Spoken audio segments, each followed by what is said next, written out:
Okay, the stream has begun with the cover up. And the cover up. I'm tired. I am It's one of those days. tired. Yeah, I gotta tell you guys, this just should be interesting. It was a very hard day at my job. So anyone who else had a hard day at your jobs, I feel you. I totally feel you. And if you didn't, then I envy you. So, yeah. So we'll just see how it goes. My brain is like mush. I was trying to carry on a standard conversation with someone, and it was just... It's just... I'm sorry. Look, guys, it's just the two of us now. I don't know what to tell you. Alright, it's just us. It is what it is. It's just us, okay? And we love each other very much. We love ourselves. We love you guys. Love you. We're going to make this work, damn it. Right? Yeah.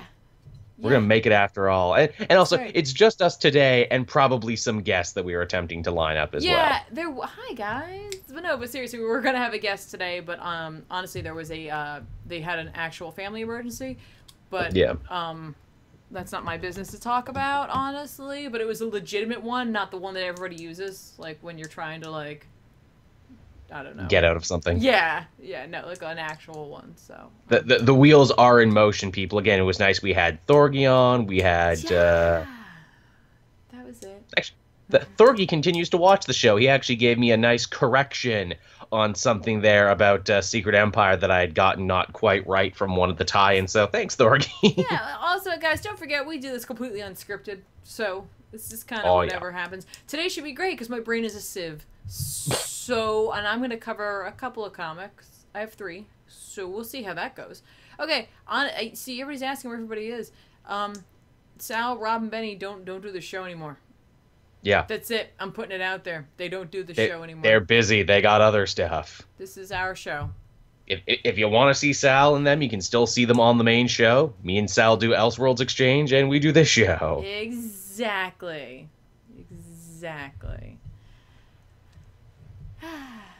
Yeah, no, having Thorgy on was very nice. We are planning, but again, guys, like, we do this all through the internet. It's through Skype. So, honestly, like, it takes a lot to get time schedules and time zones, like, working.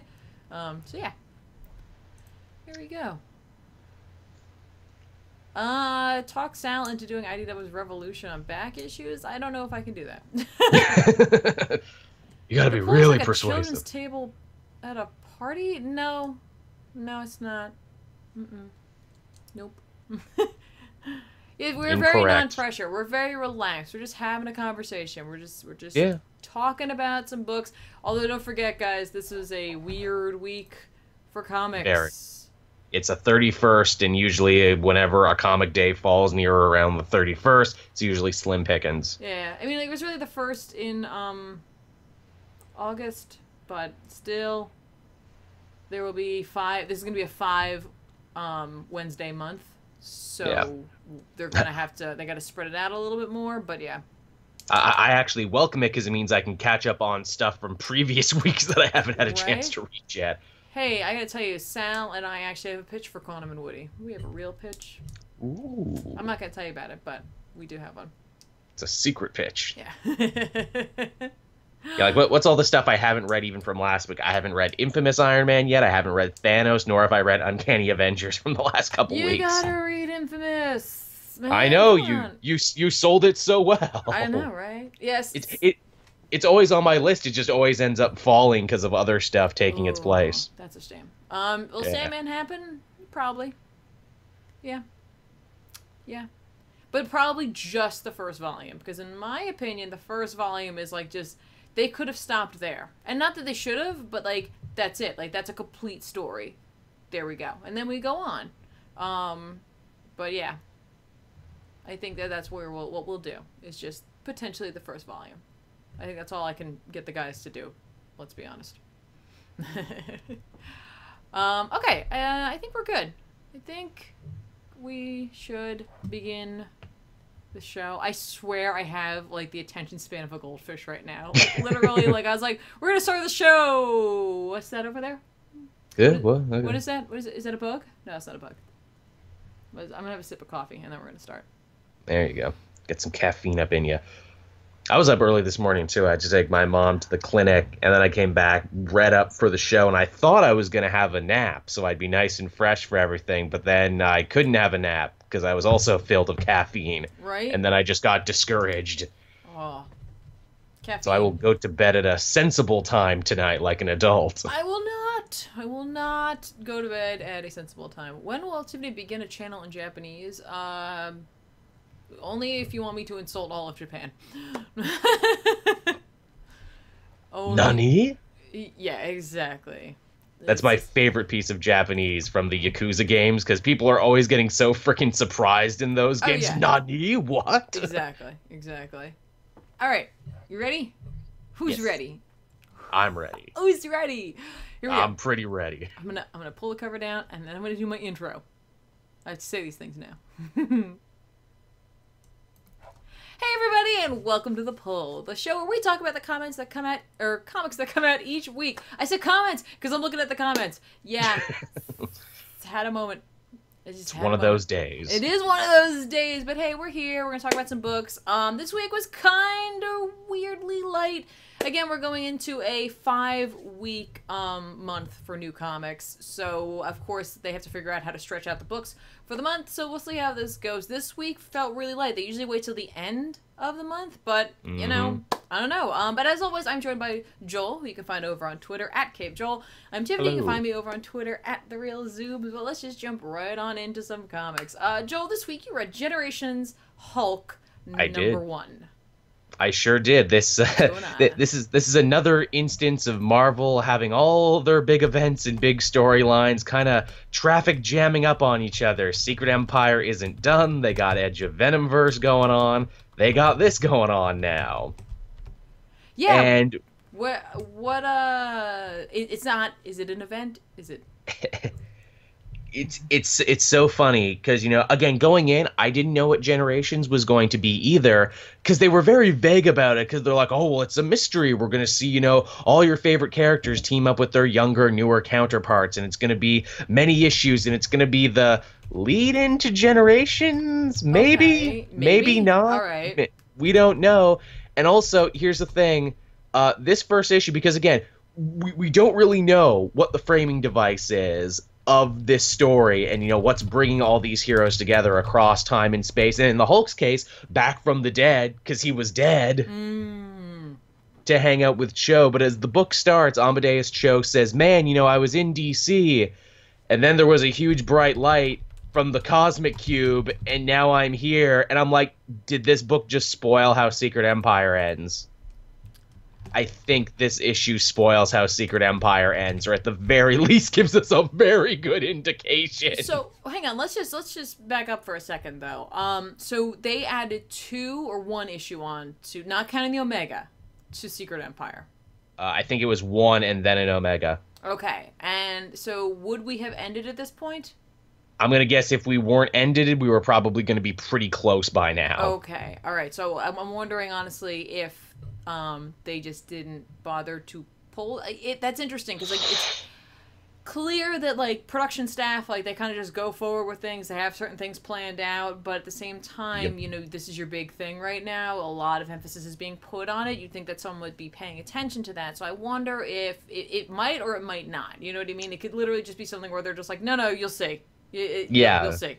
It feels like that. It feels like that a lot now. Another thing, too, about Generations that they haven't quite told us yet is, do you have to read every one to get the story, or can you just pick and choose the characters you like? Obviously, I would have read this one anyway because I love Hulk. He's my favorite Avenger, to which Sal always makes fun of me. Wasn't he an Avenger for only 3 issues before they kicked him out? Yes, and that's why I liked him. He was too raw for the Avengers. He's like a nerve, man. You just gotta... It's too raw. But yeah, so this is Amadeus Cho coming from somewhere and running into Bruce Banner Hulk in probably the most like iconic Hulk situation that you can name, and that is he's in the Nevada. I'm getting all messed up today too. He's in the Nevada desert getting hunted down by General Ross. It's like, God, I hate that Hulk so much. Shoot him with tanks and guns. Right. And Cho's like, oh no, those soldiers might hurt the Hulk. Now, who am I kidding? The Hulk might kill those soldiers. I should probably get on in.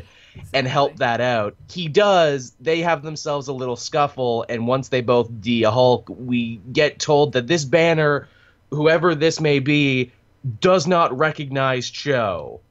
Oh. Yeah, he does. Does this Hulk have any intelligence to him, or is he just a blind rage monster? He's dumb savage Hulk is what he is.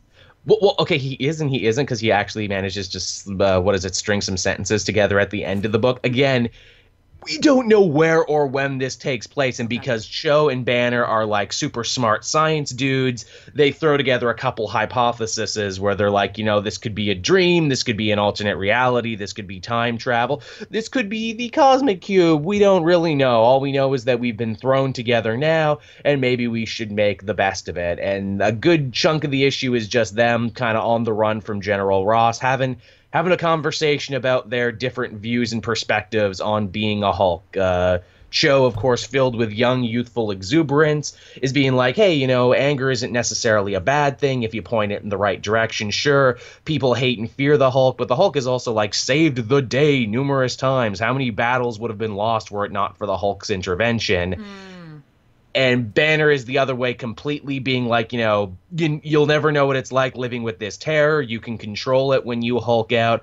I always fear that one day I'm going to hurt Betty or Rick or, someone that I love very much. Being the Hulk, I don't feel like a superhero. I feel like a jail guard just trying to keep the monster in place. And he says, basically, if you were half as smart as you think you are, Amadeus Cho, you would get to work on curing your own Hulkism. And that's kind of where the comic fades out into a bright white light, which I don't know what that's supposed to represent, but they say, hey, to see what Cho did next, pick up the new Incredible Hulk book. And I'm like, oh, was this all just to set up Cho's new motivation moving forward? Huh. Yeah. It's almost like it's a weird snapshot. Zero.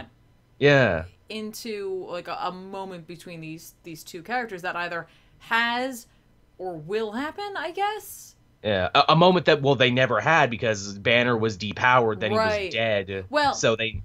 I was going to say, considering Legacy being potentially pulling characters that we have not seen or other versions of them or older versions of them, I don't know. That's, I like that theory. I mean, this could not have been more Bill Bixby era Hulk if they were trying. Literally, he's like, the pain of it all being the Hulk. I only can walk down the road with not a friend but sad piano music accompanying me. I'm not a monster, I'm a man. Exactly.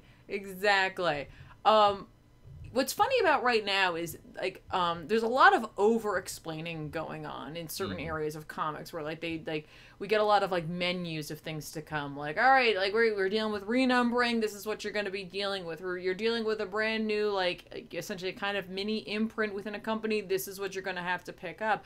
But then you have some of these books that are coming out where you're just like, when does this take place? And no one will tell you when. No. And, I don't know if it's just they don't care enough, or they're just like, hey, you'll figure it out. You're fine. It takes place whenever you want it to take place. Or it doesn't. We don't know.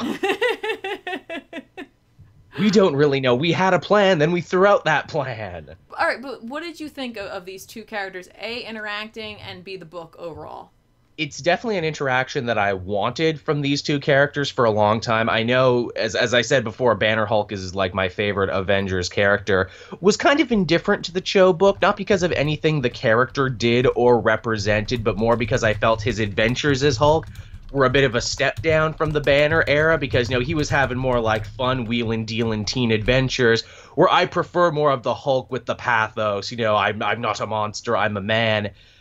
A fan actually has something kind of interesting on Twitter. They said, hey, I've never really liked the Hulk, but if I read this book, will it make me like the Hulk? And honestly, no. If you're not 100% in, you will not like this at all. This is every Hulk trope, and this is every... to the writer's credit, and this was Pack who wrote this, he went out of his way to create the perfect snapshot of Hulk as you have always known him, and the Hulk that most people think of when they think of in popular culture, which is a feat in and of itself. Mm-hmm. while also kind of giving Cho his own thing to do and to bounce off him. But no, if you're not totally 100% in on the Hulk as a concept, this will not make you a believer.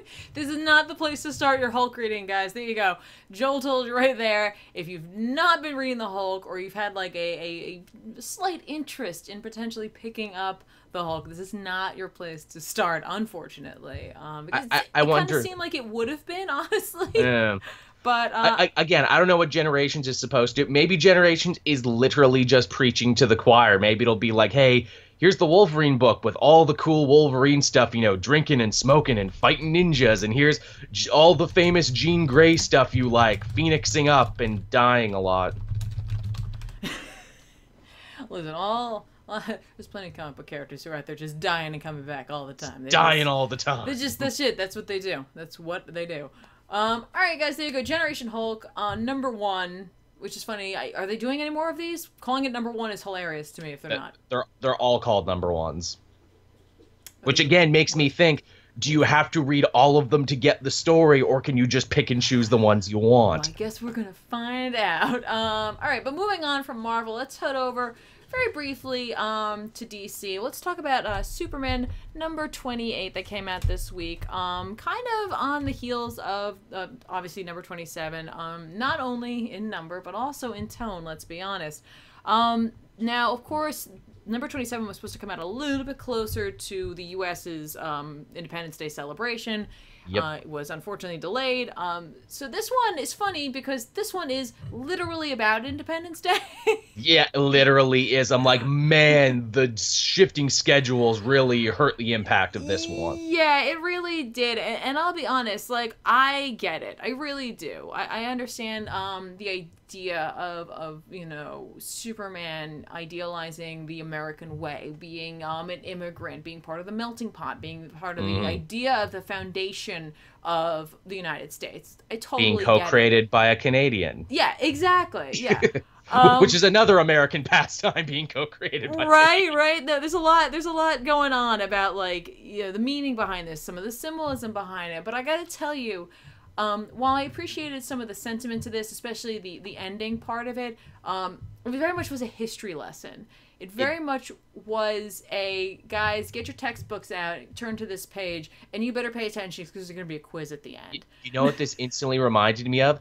This reminded me of like an episode of The Magic School Bus, only it was starring Superman, as he's going to walk you through and tell you all about the history. Very much so. And again, like, there were some fun sentiments in this, but this was just like hammering home, like, a very specific message, but also just American history. American history within the world's wars, just, what people fight for. The Korean War. Yeah. The Korean War, the Vietnam War, the Civil War, just anything and everything they could put into this was within this book. What made me laugh about the Civil War moment? I'm like, really, in a DC comic, you're doing a flashback to the Civil War, and you didn't use this opportunity to show us Jonah Hex? That's disappointing. Well, I think this was too serious, which was really funny, because there is the moment when they're sitting around the picnic blanket. I almost called it table. The blanket is not technically a table. Really, in that case, the cake was the table. And they're talking about their great-great-grandfather, who, died in the war, the whole story, right? First of all, I love how much detail they had. I was like, how do you have that much detail? I was thinking too. I'm like, man, you guys must really be into this. You must have researched that. Right? That's a weird level of devotion to this. To be fair, many Civil War it's true. Fighters did keep journals, wrote a lot of letters, but you think in the flood some of that might have been washed away. But they knew a lot. But there's this moment where I was like, oh my god, Superman, now is literally not the moment for you to go and find his skeleton, because it's a skeleton. It has to be a skeleton. And then that's what he does, which I was like, what kind of delivery system for a skeleton do you use? Now, he wraps it in a flag, and he leaves a very kind note. He wraps it in stars and stripes before saluting the flag. Exactly. In a moment so patriotic, Lady Liberty turned red, white, and blue. Pretty much. But for me, I was like, these people know who Superman is now. There's no way they don't know even think who of that. Superman is. oh man, we met this really big guy in the woods. We told him our story, and then our skeleton showed up and totally talks about, you know, the fortress, or not the Fortress of Solitude, but with the Justice League HQ and all that. I'm like, it's very, very clear. Well, you see, we didn't know what was on the other side of that card. He's like, hey, Superman, I reunited your family. It's a nice, warm, happy moment. Flip over. But if you tell anyone, I'll freaking kill you. Exactly. But like, seriously, like, I appreciated him waiting, because like, I was like, oh no, don't go now. Not at this moment. John, just have a seat. This is not the time to be like, hey, check it out, I found the skeleton. You're having this wonderful family moment.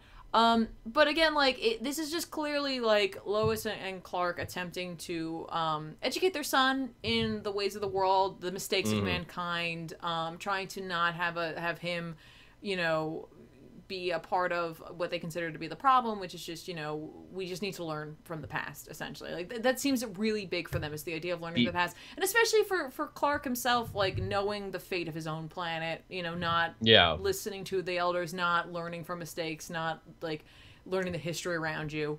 So to some degree, a good American citizen. Yeah, but, like, it was a little over the head at times. Like, just kind of... Oh, definitely. Like, the beginning of it, fine, fun, very nice. The ending of it, very nice. But there were just some times where I'm like, really, I feel like I'm in school. Yeah, it also walks a hell of a tightrope line between being, like, earnest and also being super cheesy is the other thing. Which is fine, because to some degree, Superman, to me, can be that. He absolutely can be that, and that's completely fine. It was just, there's clearly... potentially a message from the writer, but doesn't want to commit to it necessarily. It was interesting. It was like really in your face, and all of a sudden not at the same time. The writer very much didn't want to take a stand on anything too important, so he stuck to like stuff. It's like, well, everyone can agree, support the troops. Everyone can agree this, that, and the other. Everyone can agree discourse is important, but I'm not really gonna say anything because I don't want to ruffle any feathers. Yeah, very much so. And it's funny, they very much focus in a sense on the Civil War, which I do appreciate, because I think hopefully the lesson there that they're trying to put forth is that, like, you're talking about a war between essentially a nation, you know, a war that really did not need to be fought. Brother versus brother. Yeah, exactly. So it's kind of just the idea of, like, you know, like trying to keep humanity as a whole from doing that.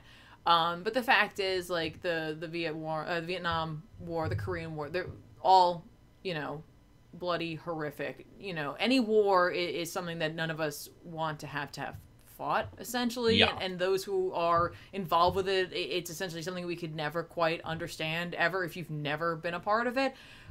So I guess to some degree it was kind of smart to focus on the Civil War. Anyone who was alive during that time is long gone. So, you know, just very different, but like, I don't know, like, you know, they didn't go beyond a certain point historically. It was like they didn't want to go past the Vietnam War to talk about anything else that's going on. So it's a mixed message for me, but a little bit. Like, I get it. You know, this interesting palate cleanser, and then of course we get at the end that the next issue is just called Parallax. Cool. And we've already seen solicitation images of Yellow Lantern Superman. Yeah. So very interesting. You know, you can't help but think of Superman, in my opinion, he is a hero of Earth. But of course, in his creation, it was in the U.S. and like the whole idea of the immigration and, like, you know, coming from another place and becoming part of this nation. So I understand deep roots within this whole country, but like at the same time, he is a hero for everyone. And while I appreciate the idea of going back to his roots, like, you know, like, just, you know, understand that he is a patriot, or not a patriot. He is a fighter for all of humanity in a way. I think this issue would have resonated much better if it came out when it was supposed to. I think so too, because now we're in August, and I'm like, wow, yeah, it like dated itself immediately for me. It kind of did, which, like, is unfortunate because, again, it walks the line of being quite earnest. Clearly, Tomasi, you know, wanted to give some people a pat on the back and a thumbs up and everything, which is good. Yeah. So, you know, like this was something he wanted to do, obviously. This was a choice he made. It'll be interesting to see what this is collected into, because I think this is just really just 2 issues, done. Where are they going to put it? I don't know. Yeah. For me, it always comes down to, like, I always find that fascinating how they're going to collect certain things, because there are some volumes where they work beautifully. It's like, here you go, 6 issues, done, ta-da. And then there's going to be a volume that has these involved with it. It's going to be like, okay, what happened? And then we're going to go see what's going on with Parallax. So I'm excited for that. So we'll see how it goes. There you go. That was Superman number 28. I think the next issue will probably be a pretty good jumping on point if you haven't been reading Superman, just to see what's going on. So Yeah.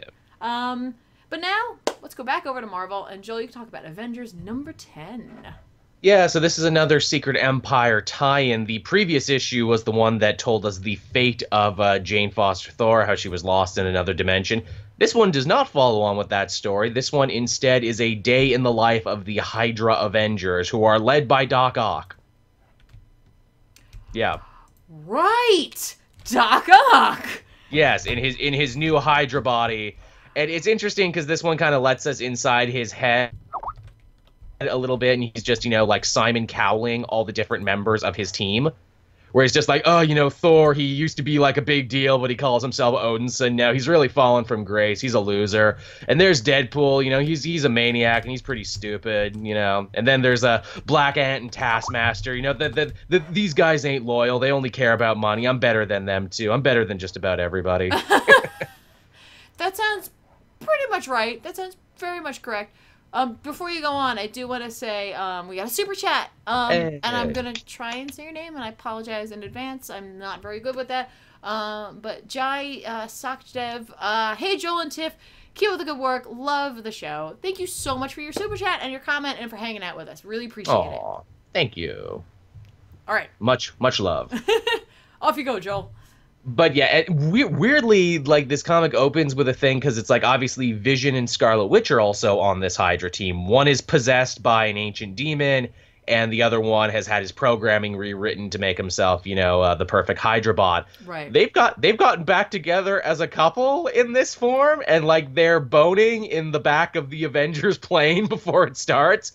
And Otto's like, oh, and I hate their public displays of PDA. They don't think we know that they're a couple again, but we know they're a couple again. What? Is anyone else on the plane? Oh, everyone's on the plane. They're back in the engine room. And they did the classic thing of like, oh, Vision, will you help me fix the engine? Will you help me take a look at it? Wait. I know. What? Okay, hang on.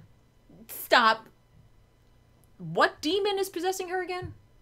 Some sort of like evil force. They named it, but I'm bad at Marvel magic. Okay. Just something. So, but the Vision knows that.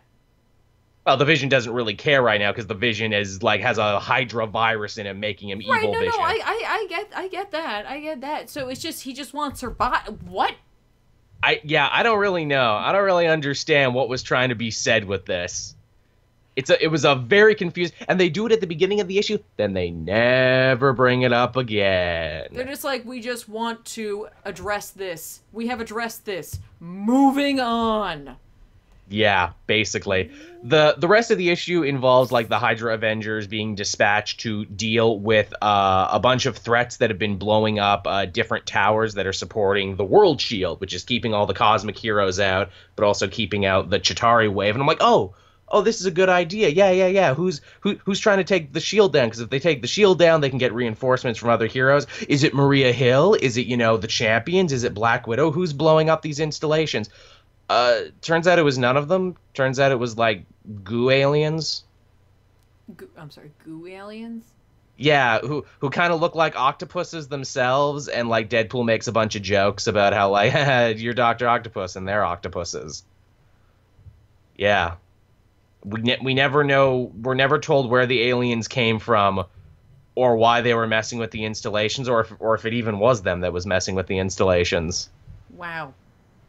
Yeah. Wow. And then it all just kind of ends with like Doc Ock being like, "Haha, we're a team now, aren't we?" But by the way, everyone's saying that it's Cathan, who is like, my understanding is like that's he's just you know what, I'm not gonna judge between which of course demonic shadow demon love. You know what? Maybe he just... Chthon just wanted to try some stuff, and, like, Vision's just really open. They're both very open. It's a very experimental time in their lives. Yeah, that's fine. It's also, totally fine. It's funny, in this book, too, Dr. Octopus describes Chthon as a demon sympathetic to Hydra's cause, and I'm like, okay. Well, see, he's got tentacles, and they have tentacles. So it makes sense. Say, hey, you know, tentacle high five, tentacle bros. That's right. That's right. He's an elder god. He's just like, you know what? I've never tried it with a living sentient robot. Let's give it a shot. See how this goes. Let's do this. Let's pour some wine, put on some music, see what happens. Yeah. What kind of music does Chthon like? I'm not gonna judge. Hey man, no wrong answers on this plane with all of our friends in front. It's Enya. I don't know how to tell you. Big Enya fan. Or Bjork, because yeah, I would believe Bjork was possessed by a demon. Probably. I'm willing to accept that. So yeah, this was kind of an issue that feels like it was supposed to come earlier to explain, like, no, the Hydra Avengers are a force to be reckoned with, because it's fear that's brought them together, but they actually kind of do fall in line under Octopus, and he is a good leader. They even make mention to the fact of, like, it's a team of 7, and Octopus is like, don't like teams of 7. 6 is my lucky number. Get it? Yeah. No, what's hilarious about that is that it could also be 8. It should be, right? We need one more person for me to feel comfortable so I can have a tentacle for everyone. One less or one more. That's it. 6 or 8. Yeah. That's it. It's over. Because he's afraid of 7. Because, 7, 8, 9. Uh-huh. Badum-tish. Yeah, we're just going to end the stream now. I'm sorry. or should I say badum-tiff? Oh, now I definitely have to end it. I'm sorry I killed the show, everyone. I saw the low-hanging fruit, and I just had to. Just had to go for it. Had to go for it. So, all right, overall, how are you feeling about the Avengers right now? I mean, this one was fine. The previous one was fine. They're definitely not required reading. Okay. If you really need some Avengers in your life, I guess check it out. But I mean, it's not like it's going to matter, because it's not like this team is going to continue or anything. In fact, they haven't even really played a part in the main Secret Empire for a couple issues. Okay. I mean, would you say overall this is like an interesting point in the Avengers necessarily, or just something where it's just like, this was a blip, it happened? If you care about character interactions and you're like, hey, I've never seen these guys talk to each other before, that'd be fun. Yeah. That's basically what it is. I mean, it's no time traveling Kang baby. Very few things are, and I'm happy for that one. So yeah. So would you recommend it? Yeah, again, like, if you are an Avengers completionist, then yeah, you'd probably find something to enjoy about it. If you're steering clear of tie-ins, you can pretty much steer clear of this one too, because there's no earth-shaking logistical information, which is a shame, because even some of the weaker tie-ins have had really good logistical information or lore tidbits or something to, justify their existence. Right. Okay. All right, guys. So it's Avengers number 10. We might hear more about this at some point if Joel can do it, if he can muster the strength to see, will it be 6, will it be 8 members? We'll have to find out on the next episode of The Pole Sesame Street. There you go. But real quick, we're going to go over, talk about a quick image book. It's really a Skybound image book. Extremity number 7 came out this week. If you have been on this show or watched the show before, I've mentioned this a couple of times. I have not dropped off. I just haven't brought it up in a while. Still loving this book. It's still awesome. In fact, it has really kind of shown a little bit more of its heart and a little bit more of like the depth of into which I think they're going to now travel. We definitely did a lot of world building in the first, like, I'd say 4 or 5 issues, and a lot, but still a lot of story progression as well. But this definitely, we started to see a little bit more about the true nature of this book. It exists in this crazy, wacky sci-fi world. Wacky's really not the word for this. I just said that. I'm sorry. Yeah, I like wacky. That is not correct. Which we follow Thea, her brother Roto, and her father Abba. He is the chieftain of their clan. As in the band ABBA? Yeah. No. Damn. He's the chieftain of their clan. There's a lot of other clans. There's a lot of warring. There's a lot of tech and monsters and just this whole class system. Very interesting kind of, I guess, world that they've developed, and culture and government they've developed. Clearly, robots at one point. There's a lot of like old like forgotten books that we'll find. Clearly, there was a civilization beforehand. I don't know if this is going to turn into a Planet of the Apes style situation, or this is just another element to their world building. But in this, we really start to see the fact that rage and a grudge is something that can be ugly and terrible and turn you into a true, like, into a monster. And I don't mean like a I have claws and tentacle face things. I don't know. Metaphorical. Yeah, you're not Cathan. But just like it can eat you like from the inside out, and we see that happening to Thea's father because, of course, we found out earlier that Thea's mom was killed by a rival clan, and Thea's arm was taken. She was an incredible artist, and her arm was cut off to essentially destroy her, like the thing that she was best at and the thing she loved the most. So they're going to get revenge, but literally it's turning her father into like this crazy lunatic who like is disowned his son because he was unwilling to like help him and to take the necessary steps. So he's like, you're a coward, get the hell out of here. And then he's captured by the enemy, and there's this whole huge fight going on, and he's like, Thea, you gotta go blow up that ship. And when she gets up there on her like flying skiff thing with all these like grenades that she's activated, she sees they have her brother, and she doesn't do it.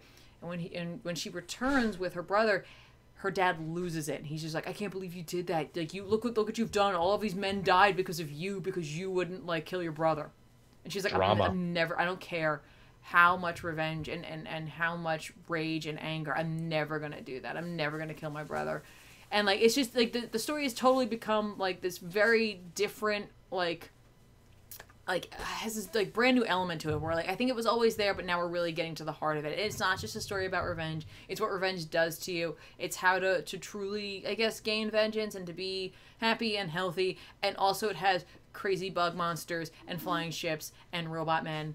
And it's a really cool, fun story with lots of action, but a lot of heart. And I'm just loving it. It's just so good and so fun. So, and it's kind of right now filling my God Country void. That's good. Yeah. Which, by the way, I got my hardcover, and it's awesome. Nice. I bet you're super stoked, too, about all the new work Donny Cates is getting at Marvel. Oh, yeah. I'm very, very excited for that. But again, guys, if you're looking for something, and again, this is very gory. There is an incredible scene with the death of a character, and it's just so violent, but, like... And I'm not even saying it's a beautiful violence. It's very, like, this is what a warrior's death could honestly be, but there's so much meaning to it. So it's very cool, very sad, all at the same time. Just really neat. So there you go. That was Extremity number 7. So I definitely recommend Extremity. And I gotta tell you, if you're not reading it, go out, grab a couple of volumes. On Comixology, I think they're pretty inexpensive right now. I think each of them is probably, like, I think $1.99 per issue. Each time... like a couple months have gone on, they'll reduce the price of those typically. So go check it out. But right now, let's swing on over to DC for Batman. Yes, Wojar continues.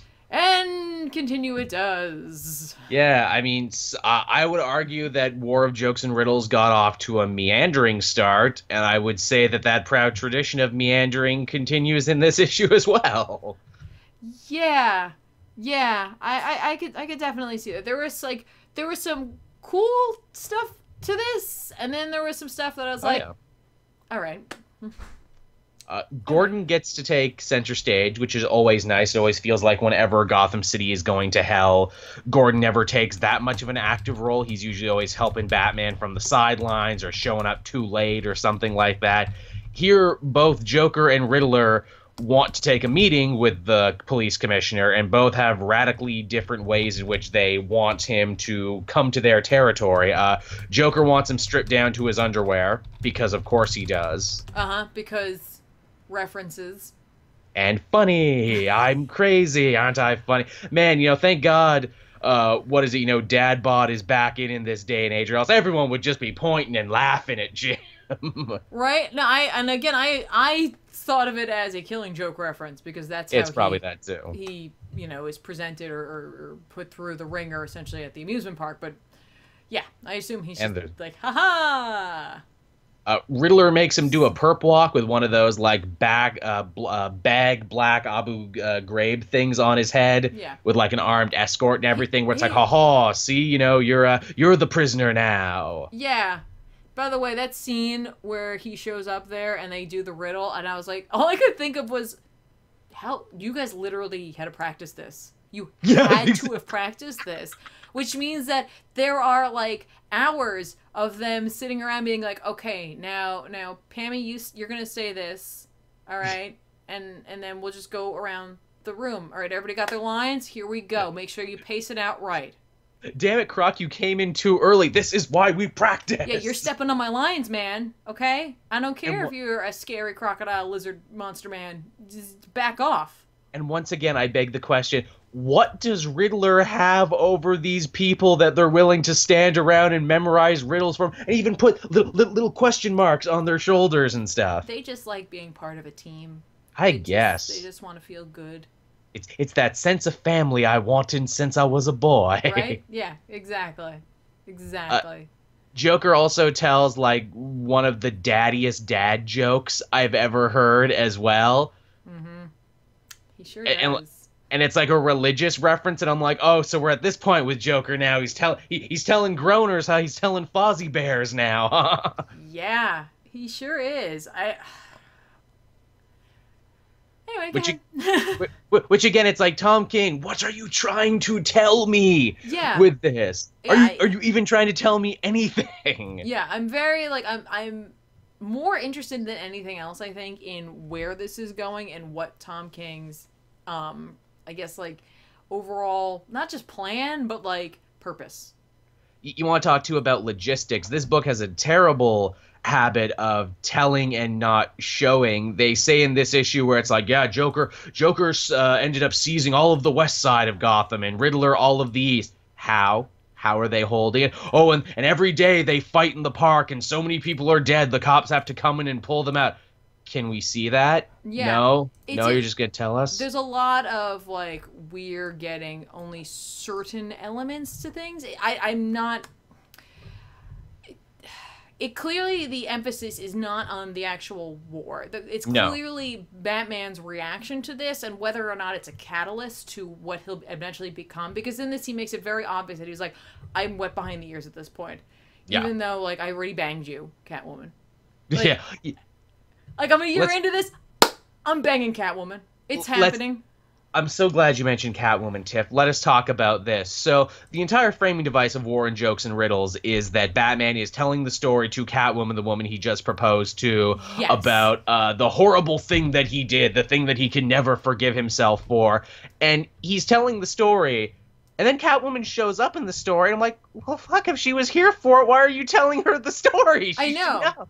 Right, and I'm guessing it's just more like, and that's where I think it comes down to, it's really less about the war and more just about his reaction. But it's bizarre because they're putting so much emphasis on what the Joker's motives are, what the Riddler's motives are, what the solution is going to be, and it just seems like all Tom King wants to do is tell a story in which Batman recognizes how unprepared he was. And I don't know if that is a, like, reaction to, Scott Snyder's always prepared Batman who's overly prepared for every single thing, that King's like, no, I'm going to show a Batman that is unprepared entirely. He's at a point where he knows he has to up his game because of the fact that he wasn't ready for anything like this. It's his fault, even though it's clearly not his fault. Like, I assume that's kind of where we're going to go with this. It's just funny that, like, we're seeing this whole other story that I'm like, but I don't know if you actually care about telling that element of the story, King. It's true. As I said last week, and I'll reiterate again, I can imagine Tom King when he was pitching this story, when he was given, like, his 5-minute elevator pitch. It's like, yeah, it's called the War of Jokes and Riddles, but the war stuff happens in between issues, man. It happens in the margins, man. Yeah, exactly. It's more like a war in Batman, like, within him. Yeah. The big showcase piece for this issue is, of course, the one that Sal picked to be the thumbnail of this very episode, is a big sniper duel between Deadshot and Deathstroke, to which Tom King calls them the two deadliest assassins in the world, to which I raise my finger and go, Deathstroke, yeah. Deadshot's pretty good, but Floyd's just a guy in a costume who can shoot real well. Deathstroke's an actual super soldier, sometimes with freaking alien armor and weapons that he's got. I don't know how him and Floyd can fight to a standstill for a whole week. Right? And well, a business week. A business week. There you go. All right, Monday through Friday. They don't snipe on the weekends. No, of course. But that costs extra. Right. It's also interesting to knowing King's background that of course he chose two assassins to highlight in this book. Being a CIA operator himself, which again, hey, CIA operator guy, I think you missed the power level thing. And furthermore to this, did you catch the giant art mistake here? Credit to my friend Matt for pointing this out to me. When Deathstroke is looking through his sniper rifle at Deadshot, he's using the eye that's not there. Well, no, you see, it's all mirrors. Which, again, I'm sure Tom King in his elevator pitch is like, nah, man, you know, Slade Wilson, he's a creature of habit, man. He uses the eye that's not there. He's so good, he doesn't even need to use his good eye through the scope, man. That's how good he is. Or, quite possibly, the artist, oh, sorry, I didn't know this took place in the past. I didn't know I should have drawn the mask with two eyes, so I just drew it with one, because, you know, that's how he always looks. Sorry, that was my mistake. Well, I mean, here's what for me was interesting. Like, you could read what happens with them one of two ways, in my opinion. In my opinion, and this is just my opinion.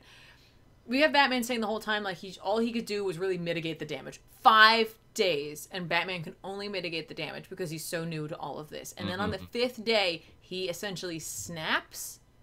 Yeah. And has had enough and takes them down. It's just unfortunate, like, it's funny, not funny. It's interesting it took so long for him to snap, because it's like, it's clearly in him. He's had the training, you know what I mean? Like, it's not like he's had no training. It's not like Joel or I is there and we're like, okay, yeah, there's nothing I can do. These are, no, I can't do anything about this. I'm just gonna have to wait for someone else. And then, like, you get that adrenaline rush and you, like, John McClane it up and you somehow figure it out. No, he still had training. He has still trained. He still has a bat suit. He's still like a year and a half into his career, give or take. Exactly. So for the 5 days thing, for me, it's just, it's kind of bizarre. To have it extend that long, regardless of how long the fight took. And of course, I don't think they were fighting for legitimately 24 hours a day for 5 days. Without stopping, yeah. You know. I'm sure they took some smoke breaks here and there. Someone had to pee at some point. Of course. I guess a true assassin just goes in their suit. Well, I mean, they both have very fancy suits. They're like astronaut suits. Yeah, exactly. I'm sure Slade had to take a moment to go and be abusive to his children, I'm sure, as he often does, and then he came back. Yeah, pretty much. That was their moment. Yeah. So... I mean, I guess the other big thing to talk about is Gordon's like, man, this war, it's getting pretty crazy, Batman. Thinking I should call in the army, I should call in the National Guard to deal with this. And Batman's like, yeah, you should probably do that. Even though in the back of my mind, I'm like, didn't you call the National Guard in like a year ago during 0 year when just Riddler took over? And didn't that turn out to be a massive mistake that blew up in your face huge? Right. So Gordon has learned nothing and is going to make the same mistake again. Yeah, and like, this is where the shared, like, I love a shared universe, let's be honest. I think it's awesome. Who doesn't? But I also love indie books where there's no shared universe. That's also fine too. But at this point you have to consider, in Tom King's timeline here, what heroes are around and why hasn't anyone noticed what's going on in Gotham. Like, the death toll is quite high. Superheroes are teaming up. Nothing good can come of this. You know what I mean? Like, no one else has arrived yet. No one else has been like, hey, you need some help. It's a city under siege, yeah. Yeah, it really is a city under siege.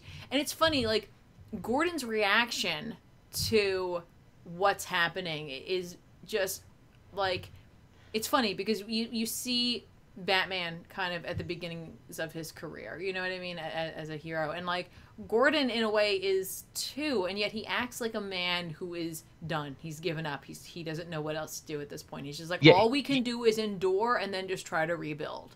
Yeah, he's already a grizzled young vet, and it's like, oh man, you've got many more years of grizzling ahead of Yeah. you, sir. Yeah. Don't use it all up Yeah, now. exactly. This is gonna really bristle your mustache, sir. You don't even know.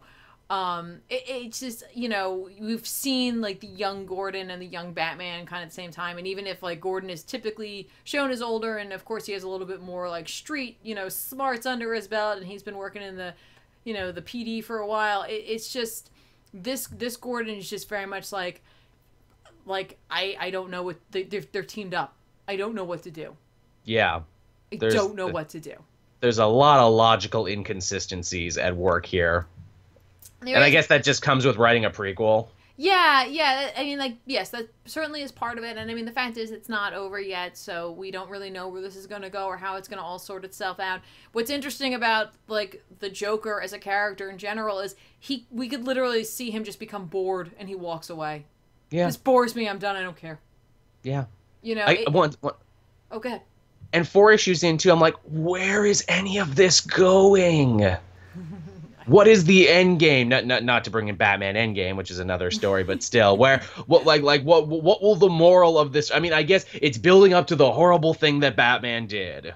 Right, and like I'm hoping it's not that it's just simply that he didn't stop it, that the too many civilians died because he was too like green, essentially. I mean, I can't think it's like, oh, no, I killed somebody. I'm like, oh, it seems like everyone important lived through the end of this. And because it's a prequel, I don't worry about anyone's safety because I'll know they're going to be fine. Maybe he killed his own innocence. Oh, and that's the worst thing I ever did. We'll see. We'll see where it goes. We'll see what this ends up really being about. Again, like this issue seemed to kind of emphasize Batman's reaction to this. He clearly has a little PTSD from this when he's explaining it to Catwoman. Like he kind of gets lost in his own thoughts for a second, which is interesting because it's very un-Batman like. Batman tends to be very focused.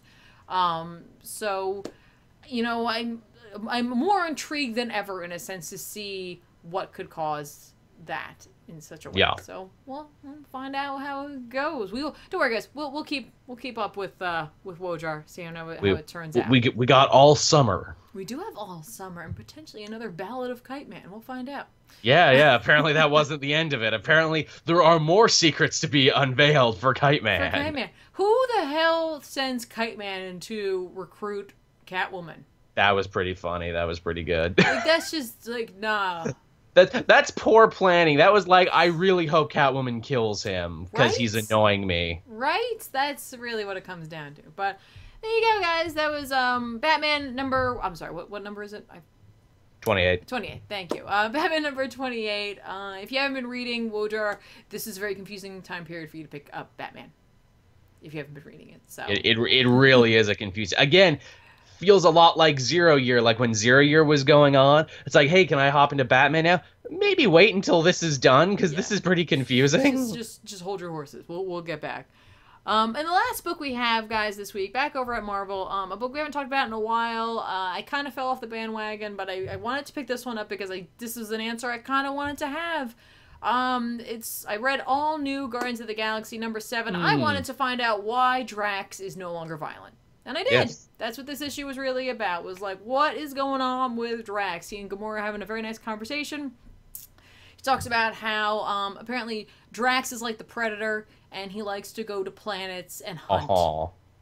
Fair, all right. That's like Drax thing, I guess, which now all I want to see is like the Predator and Drax like in a Predator like esque movie where they're in like some crazy space jungle. Love it. I really want that now. Not yet. And then Topher Grace can be there too.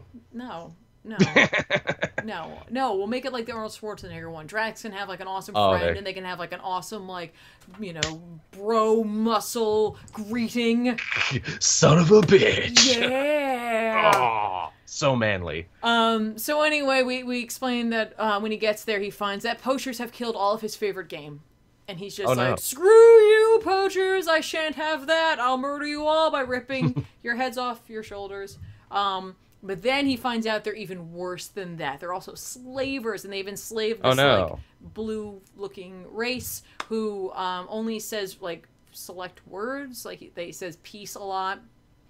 And Drax is like, nah, man, like, my enemies can find no peace until I kill them, haha. And then he runs into the main slaver, who is just like, yeah, bow down and kiss my boots. And then Drax reveals that when he battles people, often he will not give his real name, because he doesn't want them to flee in terror from who he is. So instead, he, of course, gives Peter Quill's name, because who cares about him? And they have a huge, crazy fight in which Drax slays everybody. He's like, they died really fast, and it was kind of like lackluster and whatever, and only the main slaver was left, and I left him because I was hoping for this great grand battle where it would be just amazing and awesome. And like the blue guys keep saying peace, peace, peace. And he's just like, nah, man, it's cool. I'm gonna set you free. I'm gonna kill him, and then you're gonna go do whatever. I mean, like, you don't have any more of them animals here, so we'll just see what happens. So, basically, he goes, he's about to kill him, and the blue guys keep trying to stop him. And they're like, peace, barter, just trying to say anything. And the slaver is like, oh, you're not going to kill me, because if... And then Drax just kills him, and it turns out that he had implanted what looks like a tattoo on them that essentially is tied to... Remember in Dread? I do. How Lena Headey had a bomb on her wrist that would go off, essentially, or like it would set off a bomb if her pulse went below a certain number. Yes. Yeah. So when he dies, it kills all of the slaves. That's some nasty Trandoshan shit right there. Yeah. So Drax immediately blames himself, and like right as well, naturally he does, but when one of them is dying, like the last one is dying, it reaches out to him and calls him Destroyer. Ooh. Which I was like, oh man, now we get the now Drax is it's a dual meaning with the name Destroyer. Right. Doesn't a saxophone show up in this issue as well? Oh yeah, because when he's all done telling his story, Gamora is like, hey, listen, like I need you to understand something. Like, first of all, death is preferable to slavery. And he's like, yeah, for us, not for them. I think they would have liked to have been alive. And she's like, here's the thing. You might be able to find some peace with the Soul Gem. Because remember, she's using that. She's trying to, like, there's, like, dual versions of people within the Soul Gem. And she's trying to explain it, how she ran into Drax. And it's a classic Drax who has a saxophone. And the Arthur Douglas guy before he became the Destroyer. Man, that's a deep cut. That's a deep pull. They usually don't like reminding people of that era. But they did this time around. She describes him as being sensitive, and Drax doesn't quite understand what that means. And she's just like, I'll explain it to you another time. Drax turns around, goes over to a shelf of his, and pulls out a box which holds a cloak and a saxophone. Oh, he kept that stuff. And he feels like, you know, he might be able to fix like what's broken within him, but not today, and he pushes it in. And for me, this was like a really great, just one-shot story, like a little character piece about Drax, and now I kind of wish that they did that for each of them. Yeah, that you're kind of describing to me what sounds like a required piece of reading if you're a Drax fan. Right, except it doesn't really give his origins. It just makes you, A, more interested in who Drax is, B, who the other Drax is, and gives you an idea of, like, just like the depth that Drax can have. So like kind of cool, again, like interesting for people now who are potentially reading this and don't know about Arthur Douglas or the history of Arthur Douglas, Drax, to now go back and find out about that. Like, it gives you this opportunity, which, you know, in classic comics, this would have been the perfect opportunity for the editor to leave a little note somewhere to let you know where you might be able to pick up some more, but they didn't do that, unfortunately. So it's up to everyone else to figure that out and go out and find it. But we've given you a little clue if you didn't already know about it. So now you can go and pick up some classic Drax saxophone playing. Every time, by the way, I A, mentioned the saxophone in this, and B, was reading this and saw the saxophone, all I could think of was Carol's Whispers. And I'm like... the chat says the same. Oh, really? Yes, the chat says the same. That's it. That's all I could think of. It's just that's what he's playing in the Soul Gem. Just... Well, I mean, you know, Drax does have guilty feet that got no rhythm. and he's never going to dance again. So, I mean, the song... It really predicts the story when you think about it. It's perfect. It's absolutely perfect. So there you go, guys. That was All New Guardians number 7. You know, it's a book that, of course, came out on the heels of the Guardians of the Galaxy movie. They tried really, really hard to put out as many Guardians of the Galaxy books as they could. This was one I had a little bit of interest in. I did kind of fall off the wagon, but was excited to hear that I was going to get some closure on what happened with Drax and why he was such a pacifist. Hopefully we're going to see some more character development for him. I really wish that they would do some more of these kind of like character studies. But we'll see how it goes. Also, the art was really good in this. Very good in this. Really enjoyed it. Because it had, like, there was some very specific early art in this book where they were clearly, like, trying to evoke a certain feel and maybe even, you know, relate to a kind of a newer, younger audience.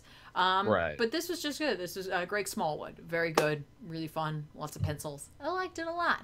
But there you go, guys. We kept it kind of light this week again because we are going into a 5-week new comic month.